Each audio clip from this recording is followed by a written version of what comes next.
This is really where we get some enemies. Some people take it personal when you choose their team.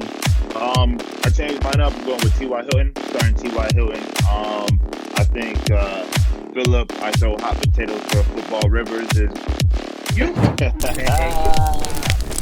I'm gonna start.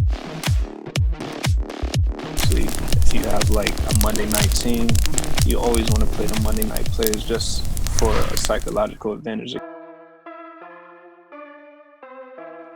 Ladies and gentlemen, we have the beard with us, Ashton Beeson Jones, as well as 4 other hosts on this week's episode of The Indecision Cave. Bro, there's a dude with a bigger beard on here. That's a fair point. Rashawn, thank you for joining us. How do you pause bigger beard? I said more. Oh, God. Beard. Here we go. Rashawn, man. Ashton's in a mood. You know, we were talking to him pre-show. He's got great energy tonight. But, man, thank you for joining us, Rex. How you feeling? I'm feeling good, man. Thanks for having me again. Of course. After last week, you know, the whole gang picked you to come out with the W. You got it done. You know, got to get it done. There you go. And then we have John Bellamy, ladies and gentlemen. I mean, I think we've moved on from his days of being the trade collusion king because he's 4-1, sitting atop of the whole league rankings. Banks, how you feeling, bro? I feel great, man. I feel great. I don't even know how I got here. Joe's shaking his head. He don't know. But you know what? It's by the grace of God. There you go, bro. Lean on him. Lean on him. There you go. And so, Justin, you know, we know Ashton's here, bringing great energy. We know Joe is here by the grace of God. And we got you, man. We're going to throw it right to you, Justin. This week, our matchup of the week is you versus Banks. Both teams are 4-1. We might not even, you know, it's safe to say we don't even know how either of you guys got here. But Justin, looking at your squad, man, you're 4-1. Tell us about the team. Yo, man, first off, I just want to appreciate the league for spotlighting the talent of Kickers Lives Matter.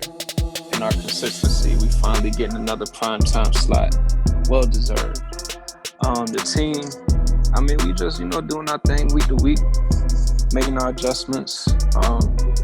Opponents come up in front of us, we just got to beat them. Shout out to Ashton last week. He was talking heavy, a little quiet this week, but, you know. Yikes. But I we ain't do what talking we no do. sorts. I ain't talking no sorts of heavy. You lucky that the Patriots game got postponed because I wouldn't have had a dub in Europe and now to have Melbourne Court, so you just lucked out. Whatever. And you only won by 4. So congrats, bro. Congrats. Appreciate it, man. I'll take it how I get it. Salty.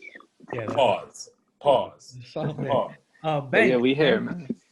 Banks, you know, you're 4-1, and right now your team. We look at the roster, and it's not what a 4-1 squad looks like, man. How are you guys pulling it out over there? Two words, man. And I'm screaming it. Ashton's not yet a believer, but Josh Allen, man, he has been phenomenal for these past 5 weeks for me. Ty Lockett has been really great. And Myles Gaskin, I mean, I never had much faith in Dolphins running back cores because we just never know where they're going, kind of like the Jets. But he has really been producing. David Johnson's been underproducing. But Kareem Hunt also has been killing. So that's why I'm here. Guys, I don't know how I feel about being on the matchup of the week because the last time I was in matchup of the week, I caught my first L. So I'm really feeling the jinx right now. So can we not do this going forward? Can I ask you a question? You mentioned Josh Allen, and I'm just curious on your thoughts on his performance from your Tennessee Titans yesterday. So just a little bit of elaboration on his talent and seeing your team do so well at stopping him from doing what he has been doing the entire season. Do 2 picks. Yeah, do teams now know the formula? Like you do the Patrick Mahomes approach. You don't pressure him. You allow him to kind of sit and try to read the defense and just watch him mess up. Does that scare you?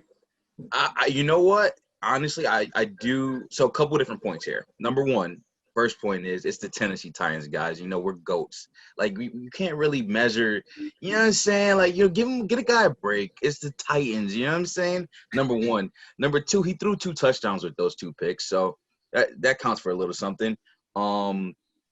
He had 4 rushing attempts for 18 yards. Actually, one of his highest rushing games if you're looking at all 5. But at the end of the day, Ashton, you made a really good point. The strategy there, sit back, cover, zone him up. I think it's a good opportunity for you to, like, really contain him from that perspective. That being said, they got to get their ground game going. If they're going to play that way, the Bills have to get their ground game going and just run it north and south. And that way they'll be able to counteract that strategy.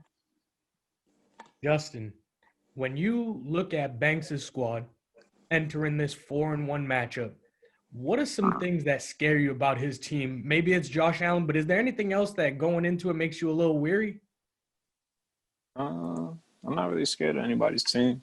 It's just a matter of how the matchup's set up from week to week. I just don't like that there's 9 games on at 1 o'clock. That kind of like throws off my strategy I like to use. But outside of that, his team looks beatable. You want to talk on that there?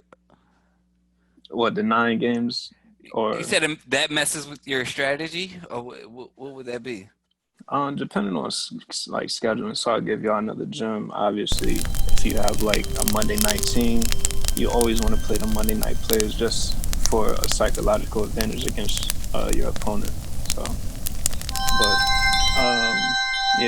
his team looks beatable. I don't see any like superstars that I'm really like worried about. Given that my team is looking questionable and I got a couple buys this week, so we're gonna see what I could put together. Questionable at best. I mean, you got what do you got out? You got you want to go into that, Justin? Yeah, I got my first pick out. I got Justin Jackson that I got out of the trade last week out. Mark Ingram's really questionable. I don't know what this quarterback situation is with San Francisco. So, yeah, we got some moves to make. But, Sunday coming up, I'm going to put out the best players and we just going to see what happens. Yo, are you guys down for side betting? Is that, like, if I win this game, can we go on live having Justin say that I am a legitimate champion of this game? I mean, that's between y'all. You feel me? Justin, what up? Say that you're a legit champion. It don't matter in the regular season. You know that. That's a fact. Banks, real quick, man. So, Justin seems very confident, even on the buys. But as you look at his team, he has none of the Saints running backs. He has no Justin Jackson. We don't know if the San Francisco defense is going to be on the field all day as their offense can't move the ball. What makes you think that you're going to leave week 6 victorious and be the lone 5-1 team in the Indecision cave?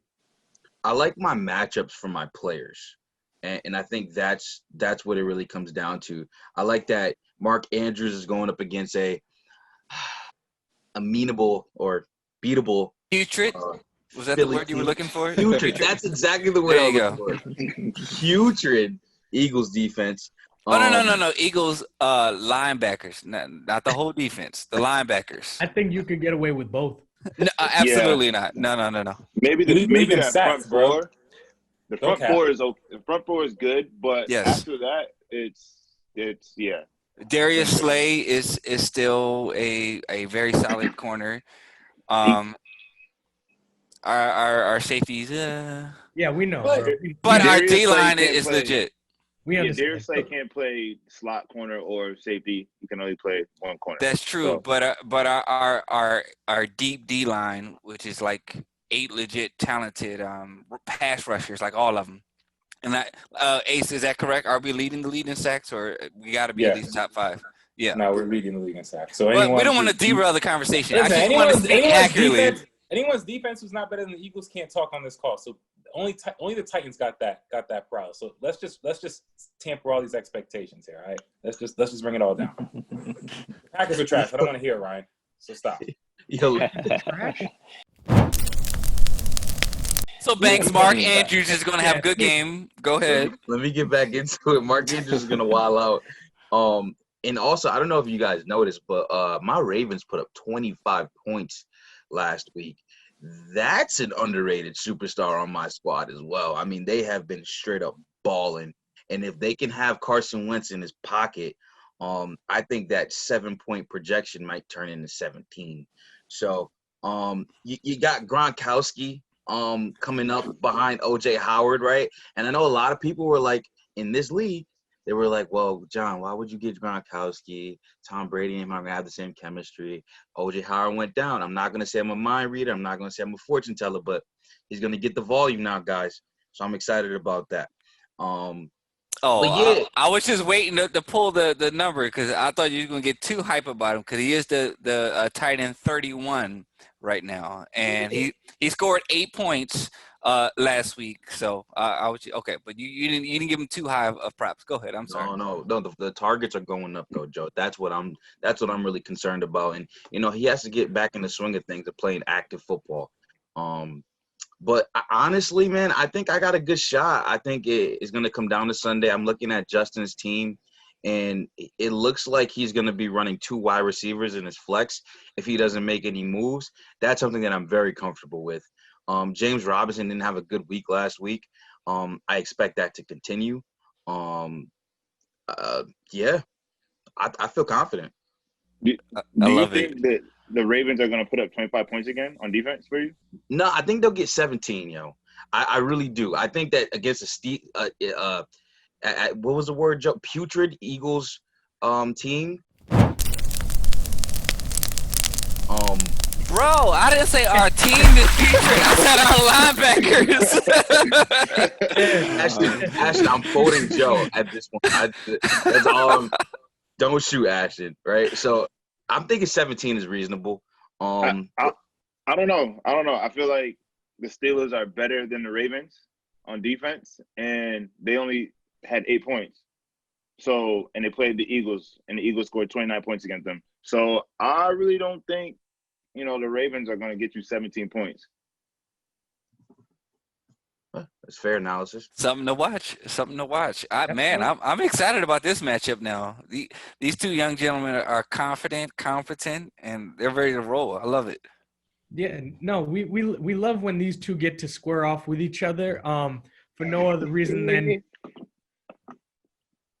Ryan, do you happen to have the head-to-head matchup on here? Yeah, I was gonna pull up the head-to-head matchup to kind of. We don't gotta do that. I thought regular season don't count. I thought we just talked about this. We just had this conversation. We did. We just keeping it spicy just for the fans, man. Don't worry about it. Oh, so these two have faced each other 4 times in the regular season, and Justin enters this matchup 3-1.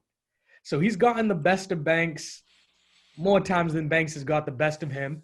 And so, Banks, you gotta do your thing, man. And your team is overperforming. The defense is keeping you alive, and your team is really overperforming.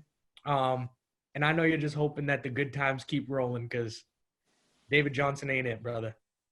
Nah, man. I got things in the works, man. I'm planning on different moves that I can do as a GM, which is what fantasy is all about, is being a proper GM. So I got some things in the works, man. I got some waiver wires in, and, I'm making bread. Aggressive moves. I got some bread. I got a lot of bread. You know what I'm saying? I think often you typically are on the conservative side with your money.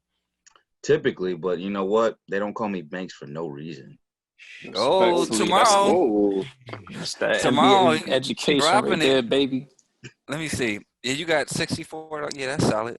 So, are we voting at this point? Because this is really where we get some enemies. Some people take it personal when you don't choose their team. Let's fantasy. Let's hit the round table. So, Rashawn, we got 2 4-1 teams. Whoever wins is number 1 in the league by themselves. Who you deciding in week 6, Justin or Banks? This is a tough one. I personally want Justin to lose only because I am 2 games behind, 2 games out of first. So I just need Justin to lose as many games as possible. Looking at the matchup, I'm going to lead towards Banks just because Justin's number one pick is out, and he's kind of scarce for running backs. So I'm gonna go with Banks on this one. To be fair, my number one pick is also out, so it's a level playing field. No one said it's not, man. You Yeah. don't have to do that. Commissioner Jones. Who you leaning towards, Banks or Just Blaze? I'm going to keep it 100 with y'all. I'm a straight hater. And since Justin just beat me, I'm going with Banks, and that's all it really is, man. Hope his ass loses. That's straight up. There you go. Light skin on light skin violence, man. It's not condoned. Yeah, that's 2 for Banks, none Team for dark skin today, bro. Yikes. Trader Joe. Whoever you've made the more moves with is probably who you're going to select. But who do you got? Not at all. Not at all.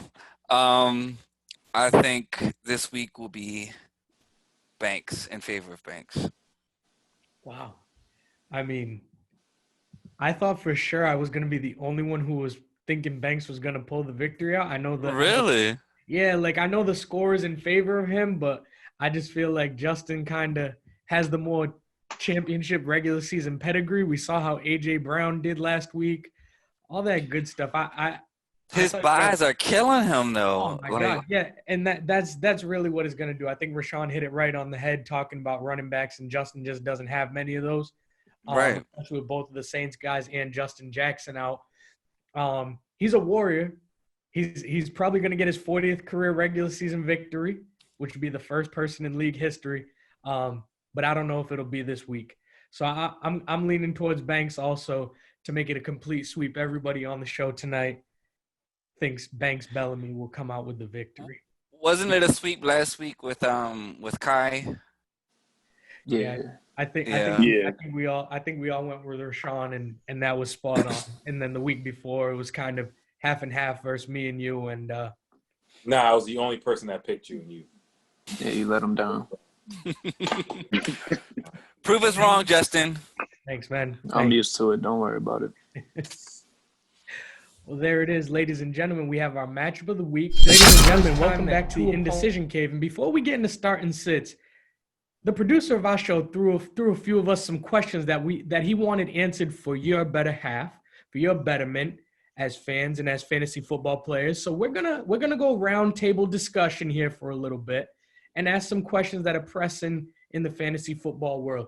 So Justin, I know you're all in on this, brother, but are we to believe this Justin Herbert hype, or do you think it's just a flash in the pan? Why do you like Herbert? Why do you like the Chargers? I think Herbert gives the Chargers the best chance at some type of success or salvaging the season this year. We didn't really know what to expect with Tyrod Taylor coming in. With the COVID season, they were on Hard Knocks. We got some looks at it, but we didn't really see his full potential until it was really that time for him to get in. And since he's been playing, he's been very successful and very consistent ever since week 2 up until last week. A couple of 300-yard performances. He's finding different receivers. He's getting everyone involved in the offense. The guy's 6'7". He's from Oregon. He's used to throwing the ball a lot, getting the ball out fast. I see him as a good prospect this year, and I just see him getting better and better. I agree. Joe, do you are you buying the Justin Herbert hype or no? I haven't seen too many games of his, but the recent one. And he looks like he's a natural thrower. Like he has a good arm strength. Like he can really get downfield with ease. And he didn't seem too flustered in the pocket when it broke down. Like he has some real poise to be still young and new to the league. So I think he's legit. Yeah, no, I certainly agree with you guys. And the thing that does it for me, at least from a fantasy perspective, is that the Chargers as a team, are struggling a little bit. They lost another close game to the Saints, but they have some strong receivers, right? Keenan Allen is a second-round pick every year, maybe a third-round pick. Mike Williams, when healthy, I don't know where he falls, like in terms of like a draft pick kind of thing from a fantasy perspective, but like He makes a lot of good plays. He's a big target. So he has two really good wide receivers. When Eckler is back and healthy, one of the best pass-catching running backs in the NFL. Justin Jackson is sort of like a not as good version of that. But Herbert has a bunch of weapons over there in Los Angeles. And I mean, the throw to Mike Williams, that 64-yard pass, like you guys are saying, he has a great arm. I think he has the weapons. And so I don't see how anyone could be against Justin Herbert for now or moving forward. So yeah, I think if Herbert's available in your leagues, like in our league, someone went and signed him because we got like this little dynasty keeper thing going on. And so he could be the quarterback of the future for one of our league members. So he was just picked up for a few dollars, or a lot of money actually, off of our free agent list. But if Justin Herbert's available in your league, I think he's someone you definitely got to go grab, whether it's a dynasty or not, because it seems like he's going to be putting up some numbers. Now we're going to transition, and Banks, this is going to touch you and your team a little bit, especially in this week. Dak Prescott went down, real serious injury, looked really, really bad. Like Ashton said in our early episode this week, prayers and thoughts out to Dak Prescott. Just an awesome talent. And like Joe said, we should never be trying to come at players that are trying to make their money, whatever that looks like for them. But from an on-field standpoint, Banks, should we be worried about his wide receivers, man? I know you have CeeDee Lamb. What do you? You're probably not going to drop him again because this is like a little bit of a dynasty league. But are you afraid about his prospects moving forward? I think from a CeeDee Lamb perspective, no. I think CeeDee will still get his targets because he's just so quick enough, so big enough that he'll still draw attention from a quarterback wherever he is on the field. Yep. However, I do believe that this guy Cooper Rush, is that the backup quarterback? Yeah. For the Dallas? Yeah. Cooper Rush. Backing up Andy Dalton? Yeah. Yeah, Cooper Rush is that guy. Yeah, he's the backup quarterback. Yep. So I just don't see it. I mean, I don't believe that the wide receivers will be getting a lot of volume. I think that we got to see it to believe it, and I'm not believing in Andy Dalton or Cooper Rush. Got it. No, I agree. I think that if they ever have to go to the third string quarterback, we'll be in real bad positions.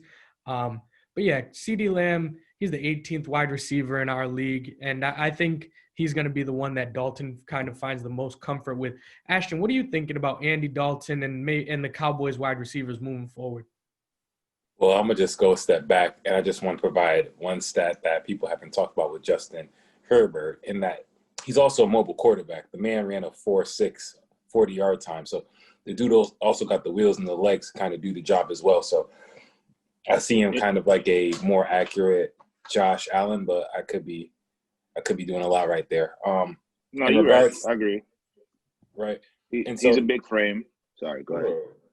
Big frame, athletic. Like the dude got the profile. It's like a prototype type quarterback, right? Like if you're trying to create a quarterback, you a couple of times you're doing it like multiple times of creating a quarterback. Justin will be one of them.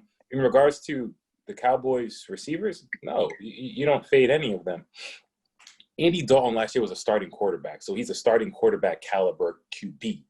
And we all seen him in Cincinnati when he had receivers. You seen T.J. Houshmandzadeh, Ocho Cinco. You see A.J. Green, Tyler Boyd. Like, receivers get love with Andy Dalton. And so I see Amari Cooper, CeeDee Lamb, Michael Gallup even consistently getting love. And like you saw once Dalton came in the game, Michael Gallup started getting looks, right? Started getting catches. And so I don't know. I mean, one of them every week, you're going to be, like you don't know who's going to go off. You can't have three people go off on an offense unless you're Atlanta week 1. But they're going to still eat, and they're still going to have to throw the ball. Their defense isn't good, so they're going to always have to be behind or trying to play catch up. So the ball is going to spread, and I'm not really concerned about either one of them. But Banks, if you are nervous, you can definitely send CD my way. You feel me? Send him my way. He's the only point I'm not nervous about. Oh, dang. You should be very nervous about him and trade him. Right. For a very low price. Very low. Got you. Rashawn, Rashawn, you're the Ezekiel Elliott owner in the league, man. Do you think that in any way this Andy Dalton starting impacts his game at all? I don't think it impacts his game. If anything, I think they're going to probably lean on him a little bit more, just so Andy Dalton can get the feel of things again once he's back to being a starter. And I don't think you don't get rid of your receivers if you have Cowboy receivers. Like Ashton said, Andy Dalton was a starter quarterback last season, and he also is in a different coaching system. Better O-line. I know the Cowboys O-line is banged up a little bit, but the Bengals O-line last year was trash. And Andy Dalton was on the island. AJ Green, he wanted out since last year, and now you have top caliber receivers, Amari Cooper, CeeDee Lamb. So I think Andy Dalton will be fine. But in regards to Zeke, I think he's going to get more touches. There you go. So everybody on this show is pretty much staying packed when it comes to Cowboys offensive weapons, and there'll definitely be a drop-off from Dak and what he was able to do to Andy Dalton, but maybe it won't impact the players as big as some might have thought. The last question that I want to throw out to you guys is a little personal, right? I want to talk Lev'eon Bell. He was just cut by the Jets, and in that regard, I'm pumped. As Justin has said for the last 1, 2, 3, 4, 5, 6, probably all season, stay away from the Jets. And it's hard to stay away from the Jets when Lev'eon Bell is on your team because he's just such a dynamic player. But I can't help but smile now that he's off of the New York Jets. Joe, he's a free agent. You've inquired about him. But what team do you think he might land on in free agency? And if he lands on that team, what kind of impact do you think he will have? I'm actually surprised by your sentiments of being happy that he got cut, because yes, he was with the Jets. Yes, he was underneath Adam Gase-led offense, but he was the guy. We didn't really get to see because he was hurt, but I feel as though he was the guy. I pulled up your list of places he could go. The Bears, that would be a shared backfield. Kansas City, shared with CEH. Tampa Bay, ultra shared. Pittsburgh, shared. Cleveland, ultra shared.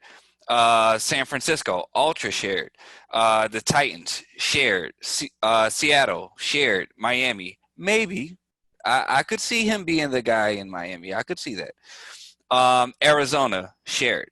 So, if anything, unless whatever team he joins, unless the other people on there, the other running backs get injured, I really don't have the same optimism as you do. So, I mean, there's also a chance he may not even sign anywhere this year. Now, I know that's maybe a low probability, but you look at someone like who's the Earl Thomas. Dude is still legit free safety, but he got some personality issues that teams may want to stay away from. Lev'eon Bell, we saw the theatrics he put in Pittsburgh, and the theatrics that he's been pulling with the Jets. So I don't know if teams are rushing to sign that type of guy. No offense, Lev'eon, but that is at least the perception of the public. And also, he probably wants to get paid.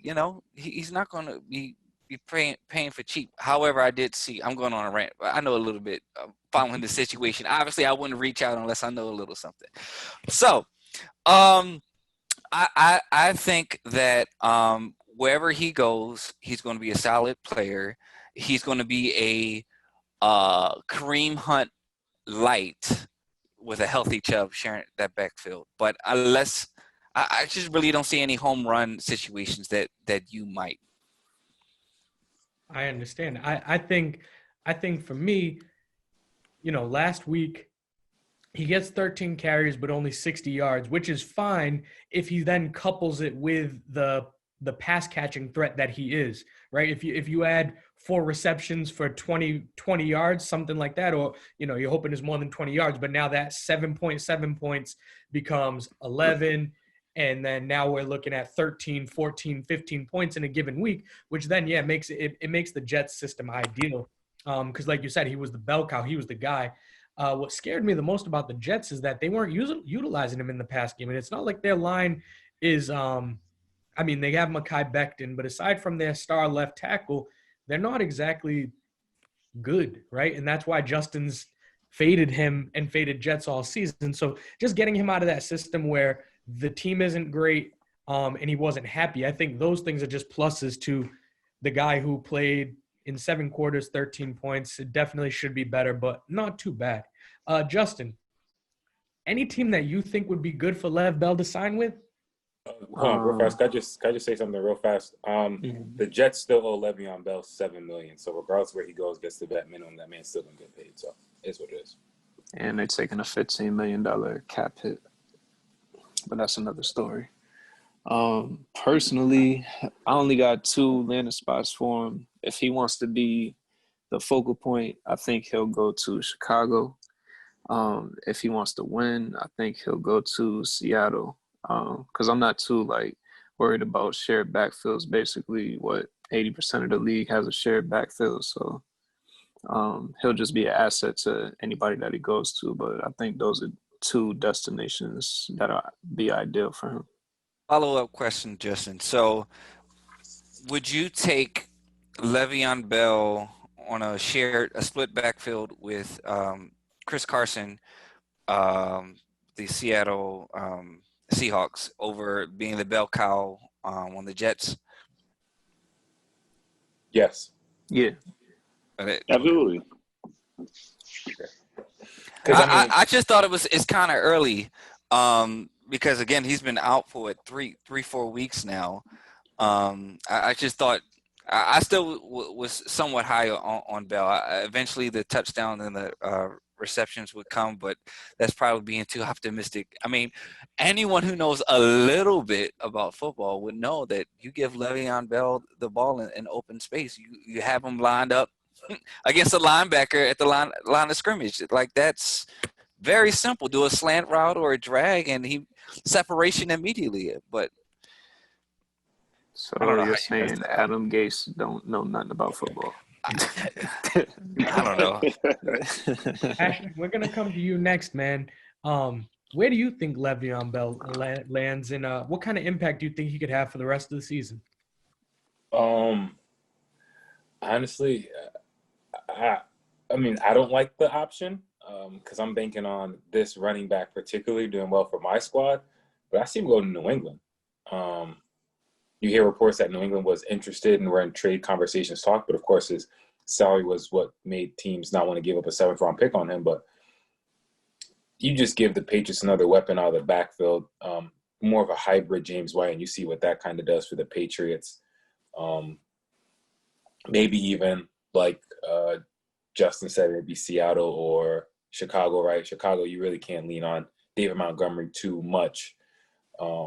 And then Chris Carson as well, because we both know Chris Carson has injury-riddled history, right? And so you always want to have something to back up with, or maybe Miami. But I know he wants to play where he can win. I think culture-wise, you probably either want to go with New England or Seattle, because both those cultures are really solid. I would say the Bucs, but Bruce Aaron be wilding every week, so. Every week. By the way, did you guys see the tweet? Just we're on the level set with the information. Let me pull up the source just because that could matter. Jeremy Fowler of ESPN. Lev'eon Bell prioritizing role in offense and chances to win among part of his free agency evaluation. Many people around the league believe Chiefs will have interest because of fit. Bell trains in Miami, so perhaps Dolphins a consideration. That last point, I don't know how much sense does that make just because he trains there. I don't know. That ties you to a football team. But I would love him on the Chiefs just from a football fan. Like, geez, like that would be pretty. I think that's where I think he would land. I think if he goes to Kansas City, that just makes that offense just so much more explosive. And we haven't seen CHE or CEH really be like a catch, like a solid catching back. Like, I don't know. Like, we had so much expectation from him, and he's been average. And so, And that'd be the worst case scenario actually for Ryan, as both the owners of Bell and CEH. I would love that more. I mean, I'd be fine with it as long as they both get solid playing time, right? Like we've seen backfields like the Chiefs. I mean, I'm sorry, like the Browns, where when Chubb and Hunt were playing, they both did well. We're obviously hoping that it's not something like the Baltimore Ravens, where really neither Dobbins nor Mark Ingram have made a good fantasy impact this season, right? So I wouldn't be completely opposed to that, him going to the Chiefs, especially because 1 week Demarcus Robinson's the guy, the next week it's Sammy Watkins, the next week it's Travis Kelce. Like they just use everybody. It's Andy Reid's way, and so if both of them got playing time on the Chiefs, I'd be okay with it. Last year, I had Damian Williams, he's not as good as either of those two running backs, and he did well in a pretty jumbled backfield. But there were times where like he'd fumble the ball and then Shady McCoy would play the whole rest of the game, and so then it ends up that's where you get screwed. So it's like if both of them can stay on the field, catch some passes, get enough totes, I wouldn't mind Kansas City personally. As you were going through the teams that he could land on, Joe, and you were talking about, oh, this will be a split backfield or whatever. We saw Tarek Cohen take a lot of love from David Montgomery, and he's not comparable to Lev'eon Bell. Yeah, of course. This year? Yeah, I mean, he got hurt, but what it ends up being, pre-injury. I didn't think he was doing anything. No. Ashton's pointing to what it comes down to is that it was the thunder and lightning kind of thing. Montgomery was running the ball, and he was seeing fewer targets, right? And then now that he's gone, Montgomery's been getting all the targets. So you get a pass-catching back who's better than Tarek Cohen. So there goes a lot of the pass plays for Montgomery, and then you have a running back who now can take some of the care, right? So you can lean on him. So I think, honestly, like with the Bears playing so well and being one of the better teams in the NFC North, I could see him landing there also and making an immediate impact. I think the Dolphins could also use a guy like him because even though Banks doesn't want it, he's obviously light years better than Myles Gaskin. So my hope is that as his owner, it's the Bears or the Dolphins. Really don't want him on the Chiefs, but if he does, I think he could still shine. So we can make it work.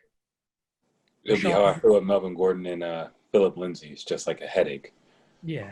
It's like, okay, they could both do good, but it's just not worth it. You'd rather one of them get you 17 points instead of one get you 10 and one get you 7. Bro, that happened week 1. I think one had like 12, the other one had 10. I'm like, this is going to be so trash. Yeah, it's terrible. It's terrible. Ladies and gentlemen, we are going to take a commercial break. But when we come back, we will give you our start and our sits for week 6 in the Indecision Cave. Who gonna sit on?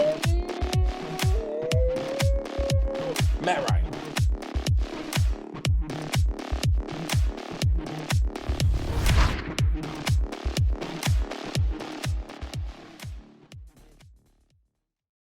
Ladies and gentlemen, welcome back to the Indecision Cave, and here's your favorite segment of our weekly show where we discuss who you should and should not start ahead of your matchups this week. Heading into week 6, Trader Joe, who are you starting and sitting, my man? So my start will be running back for the Vikings, Alexander Mattison. I think that he's going to have a top 5 running back performance league-wide. I would choose him over Myles Gaskin, David Johnson, Gurley, Ronald Jones, Singletary, McKissick, even Jonathan Taylor. I'm really high on Mattison this week against the Falcons. What a hot take. Ashton, he didn't ask you. Your segment's coming next. You're right. I haven't asked him, but that's good. So my sit will be actually Mr. Zach Ertz, who you probably drafted pretty high to be your tight end, but you just gotta believe the numbers. Week 1, 3 reception, 18 yards. Then 2, solid games, and then week 4, 4 reception, 9 yards. Week 5, 1 reception, 6 yards. I think it might be time to believe what you're seeing and don't really rely on the cost it took to get him. You have to look at the script. They're really double teaming him on the field. They're putting a lot of good corners on him. I think it's time to fade away from Ertz. There you go. Justin, who are you starting and sitting this week? All right, so my start will be, this is the last chance I'm giving him, but Marvin Jones from Detroit Lions. just off the strength that, surprisingly, as much as I hate how the Jets are performing, they aren't the worst defense. The Lions are playing the worst passing defense this week in the Jacksonville Jaguars. So if Marvin Jones can't get at least 5 catches for 70 yards on that, it ain't gonna happen. So this is the week for him to perform. I am sitting Matt Ryan. Just off the strength last week, we saw he put up 6 points in an abysmal performance. And he's going against a top 10 passing defense in the Minnesota Vikings. I don't want to believe Minnesota is that bad as a team, but this will be their test to see if they can shut down Matt Ryan. There you go. Banks, my man, who are you starting and sitting in week 6? I'm starting Darius Slayton, a wide receiver for the Giants. He's been seeing a large share of Daniel Jones' targets. He's been pulling them into. So I think he's a surprisingly good start, especially with Sterling Shepard out. Sitting, I'm gonna give Justin a gem right here. Mark Ingram, you got to sit him this week, bro. I don't think he's gonna be able to do well against that Philly front seven, what have you. Yeah, that's where I'm going with it. Yeah, no, Ingram definitely struggling. Last week, they put a whooping on their opponent, 11 carries for 57 yards. Terrible. Third straight game with less than 20 snaps, and it seems like they got a whole 3-back committee, and they have the best running quarterback in the NFL. So Mark Ingram, I agree with that. Rashawn, throwing to you, man. Who are you starting and sitting in week 6?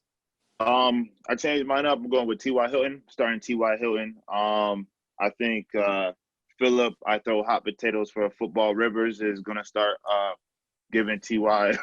the ball some more. Last week he got, 10 targets, caught 6 of his 10 targets. And this is the week that I think he finds the end zone against the Cincinnati Bengals. And I am sitting Chris Godwin. I like the secondary. I like Kevin King. I like Jair Alexander, the DBs for the Packers. I think it's going to be a tough outing for Chris Godwin, especially coming off of a strained hamstring. Commissioner Jones, we're coming to you, man. Rounding out the table. Who you starting and sitting this week? All right, so I'm going to do a little switch up as well. And I was initially going to start Gardner Minshew, but I'm going to fade that for this week. And I'm going to say start. Fade as in not start or just change your pick? Nah, you still start him, but I don't want to highlight him in my start. So you start him, Ryan. You start Gardner. Thank you. If you have a Garden, you start Gardner. All right, so I'm going to go with a backup running back as my start of the week, and that's Chase Edmonds. We're starting to see him get more involved in that offense. I think we saw a season high Chase Edmonds having 45% of being in their 45% snaps, and so he's eating into Kenyon Drake's snap counts, and he's continuing to produce, and he's catching the ball as well, rushing and catching. And so I think this week against a Dallas defense, where it's probably going to be a shootout, you might see Chase Edmonds in the game about the same amount of times you see Kenyon Drake, and you're definitely going to see him in the passing game. So I think Chase Edmonds is definitely going to be your start. And I'm going to sit someone who had a hot week last week. He was cooking it up, and that was Brandon Cooks. And I think this week we haven't seen a real consistent Brandon Cooks in some time. We know he's a really big boomer bust talent. They play Tennessee, and we just saw what Tennessee did to the Bills. I mean, I believe Stephon Diggs still played relatively well, but it's hard to really trust Brandon Cooks. I know people are going to be like, let me start him this week. I kind of keep him on your bench. If you have better receivers, definitely put them in the lineup. kind of see how he goes on a consistent basis before you're saying he's a must-start guy. So I'm going to sit Brandon Cooks. Cold food. Well, just so that you know, I'm going to start Brandon Cooks. And so when we talk on our next You also episode, have no option, so we can continue. I'm going to start Brandon Cooks. And the next time Because you have no other option. And once we get together as a show, we'll be able to say, was it a good start or sit option? I'll be your evidence, man. I hope the producer's hearing what I said. If you have receivers, you can start. But that being said, it's my turn, Ashton, please, and thank you.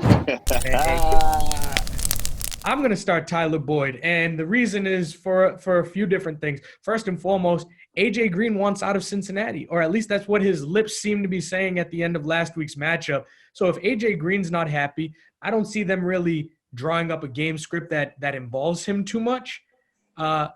So I'm going to go to their next best receiver, or maybe even their best receiver, Tyler Boyd. And I think that he's going to get a lot of the love. He's already top 15 in the league in targets, top 10 in catches. So that workload should at least stay the same in terms of like a per game basis, or even increase if A.J. Green really is as disgruntled as we thought. And they're facing the Colts. Colts have a really strong defense, at least defensive backs. But Jarvis Landry last week put up 88 yards out of the slot, and that's where Tyler Boyd operates the most out of. So if he can even get close to that with some catches, I think he's in for a pretty solid day. So I'm definitely going to start Tyler Boyd this week. And you know I'm not sitting Brandon Cooks. I'm still starting Brandon Cooks because he's worthy of the start. But you're interrupting me again, which is pretty rude. But we're going to talk about who I'm sitting, and it's Michael Gallup. And the reason that I think he's worth talking about is because this week he's projected to be like a top 25 wide receiver. In our league, that makes you pretty much a must start. But guys, I'm not believing the Red Rocket. I know at the end of the game he found Gallup twice on that big drive. I don't know who he's going to keep relevant in that offense. I think 1 week it's going to be Amari, 1 week it's going to be CD, 1 week it's going to be Michael Gallup, 1 week it's going to be Schultz. I think Zeke's the only person who's going to stay consistent the whole time because he's the bell cow and he catches out of the backfield. But I'm not really big on any of these Cowboys receivers or pass catchers for the rest of the season. And so this week, Michael Gallup just pulls the short straw out of the barrel. And I'm going to fade Michael Gallup this week. So I'm starting Boyd and I'm sitting Michael Gallup. Fellas, another great week of shows, man. So glad to be with you guys talking fantasy football. Banks, Rashawn, thank you for joining us. Banks, big 4-1 leader of the pack matchup, man. Do you have anything else you want to say heading into this big weekend for your squad? Hey, man, go Titans as always, and good luck to every one of y'all. Good luck, Jess. There you go. Justin, he seems to be coming in peace. Is that how you want to leave us for the weekend? Next week, we're going to have to talk about the Colts quarterback controversy. Okay. Colts quarterback controversy? Yeah, man. We might have to get Brissett off the bench, man. I don't know if Phillip got it. Oh, my God. But we'll see after this week. Phillip, I throw hot potatoes for football rivers, man. I'm telling you. Gotta go. Ashton, anything you want to add, sir? Huh? There you go. Joe, do you have anything you want to add, sir? Yeah, man. I need to win. Facing Mo this week. I'm 1-4 right now. I need a win. So, yeah, keep me in your prayers, especially you, Banks, since the Lord is helping you a little bit more than. Yeah, I don't want to end it without talking about the fact that I'm 3-2 facing a 1-4 team. I have the chance to put Kai away, folks. If I can beat Kai, his season's done. He's going to have to start looking at maybe making trades to get some assets to build for the future. But since he's joined the league, I haven't beat him. Right? He and Joe are the two teams that I haven't found the secret sauce to get the victories against. I'm hoping I can get off the schneid when it comes to Kai. His team is really built to lose this year, and I'm hoping I can get the W. So the next time that we're all together, I can be smiling like I was this past week after I walloped Delimon. Jeez, Ryan, you sound like such a bully. Damn. Man, Gosh. when my team is doing well, you guys know there's no stopping. I'm going to keep talking. We're 3-2 right now. The Whalers are feeling good. Beat Fitz's team. That team is an absolute monster. What do you want me to say, man? I barely lost to Banks, and that guy's 4-1. I'll avenge for you, bro. Don't worry. Thank you, man. Take care of business, Justin. I voted against you, but, maybe on second thought, I'd rather you get the W. Oh, wow. You switching your pick? No, I'm not switching my pick, but I would. Switching. I didn't switch the pick. I didn't switch the pick. There's a difference You don't between have business to, and man. pleasure. There's a difference between business and pleasure. You understand? Respectfully. NBA's, baby. We know. Snap. Well, there you have it, folks. For your cast within the Indecision case. Yeah, go ahead. You sure you're not going to start Julian Edelman over Brandon Cooks, Joe? I might start Julian Edelman. Cam Newton's back, baby, so that means Edelman's stock is through the ceiling. With that being said, Ashton got nothing else left to say unless he tries to interrupt me, which is commonplace within the Indecision case. Thank you guys for joining us. We will see you next week for waiver wire picks, and we'll be able to talk Banks versus Justin. See who's first place in the league. See you next week.